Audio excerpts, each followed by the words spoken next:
Well, that's an interesting question. Where I work, happily, conservation has been established for a long time. The government and the public are generally behind it.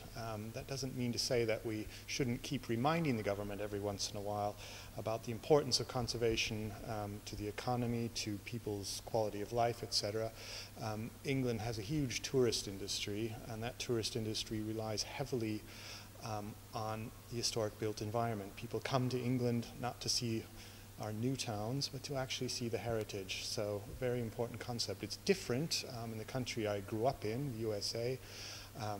Very different mentality there, where you have the individual who finds it very difficult to have the government tell him what he can or cannot do with his own historic property. So there's probably a lot more work to do in the USA.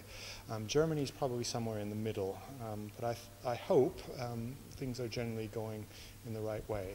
And in terms of your second question, I think it's very important to teach this sort of thing at university level, because understanding a country's mentality towards conservation in general dictates how it's done in practice and how one needs to approach the subject.